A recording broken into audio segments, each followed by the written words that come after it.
নমস্কার বন্ধুরা, আশা করি সবাই খুব ভালো আছো। আজকে আমার চিকেন বার্গার আমার বানানোর ভীষণ ইচ্ছে হচ্ছিল, অনেক দিন ধরে খুব খেতে ইচ্ছে করছিল।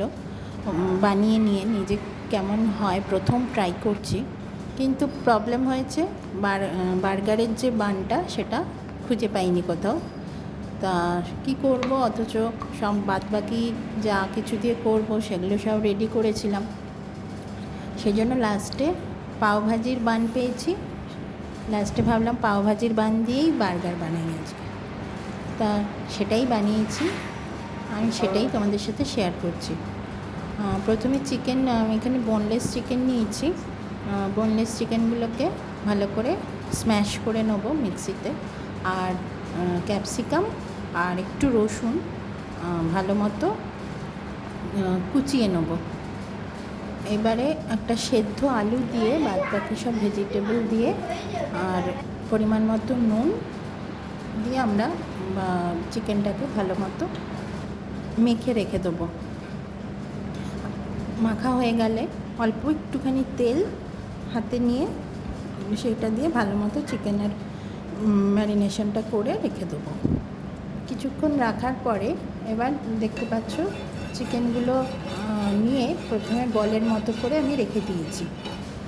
এবারে প্যানের মধ্যে একদম অল্প একটু তেল দিয়ে, জাস্ট শাঁকার মতো করে তেল দিয়ে আমি ওই চিকেনের যে বলগুলো বানিয়ে রেখেছিলাম সেইগুলোকে এই যে দেখছো হাতে করে প্যাটির মতো শেপ দিয়ে নিচ্ছি, চ্যাপটা চ্যাপটা করে।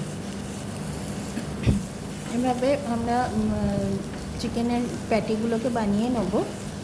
এরপরে একটু ওই তেলের মধ্যেই এপিট ওপিট করে সেঁকে নেব ভালো মতো, যাতে চিকেনটা ভালো মতো রান্না হয়ে যায়। দেখতে পাচ্ছ আমি এখানে সবকটা বল দিয়ে ভালো মতো চিকেনের প্যাটিগুলোকে সেঁকে নিচ্ছি। তোমাদের ইচ্ছে মতো শেপ তোমরা দিতে পারো, আমি হাতে করেই করেছি। তা একটা পিঠ হয়ে গেছে, তারপরে আমরা এগুলোকে উল্টে পাল্টে দেবো যাতে দুটো পিঠই ভালো মতো রান্নাটা হয়ে যায়। এটা বার্গারের বান দিয়ে আমার আবার করার খুব ইচ্ছে থাকলো, যেহেতু এবারে পেলাম না। তা আশা করি বার্গারের বান দিয়ে করবো যখন, তখন দেখতেও আরও ভালো হবে, খেতেও নিশ্চয়ই ভালো হবে। এই আমাদের চিকেনের প্যাটিগুলো কিন্তু পুরোপুরি প্রায় তৈরি হয়ে গেছে। আমরা একটুখানি খুন্তিটা আমি একটু ক্লিক করে করে দেখে নিয়েছি, সবকটা কমপ্লিটলি রান্না হয়ে গেছে। এবার এগুলোকে আমরা তুলে রেখে দেবো।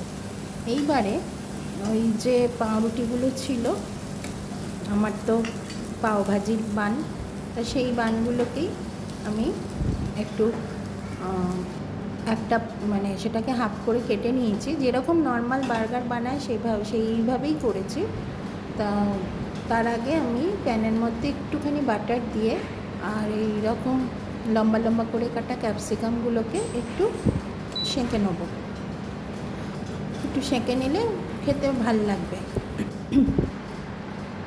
এবারে পাউরুটিগুলোর মধ্যে এই একটা পিঠে মেয়োনিজ আর একটা পিঠে বাটার মাখিয়ে তার মধ্যে অল্প একটু চিজ দিয়ে পাউরুটিগুলোকে রেডি করব। এবার পাউরুটিগুলো রেডি হয়ে যাবার পরে এই যে চিকেনের প্যাটিগুলো বানিয়ে রেখেছিলাম সেইগুলো একটা পিঠে দিয়ে দেবো। তা চিকেনের প্যাটিগুলো দেবার পরে আমরা ওই যে ক্যাপসিকামগুলো রেখেছিলাম, ক্যাপসিকামের টুকরোগুলো আর টমেটো টুকরোগুলো এর মধ্যে দিয়ে মেয়োনিজ মাখানো পাউরুটিটা ওপর দিয়ে আমরা চাপা দিয়ে দেবো। দেখতেই পাচ্ছ। এইবারে আর একটুখানি বাটার প্যানের মধ্যে গরম করে তার মধ্যে পাউরুটিগুলো ভালো মতো সেঁকে নেব। এই যেই চিকেন প্যাটি দেওয়া পাউরুটিটা দেখতে পাচ্ছ আমার এটা ছিঁড়ে গেছে, কারণ নর্মালি এটা তো পাওভাজির পাউরুটি, সেজন্য। কিন্তু খেতে খুব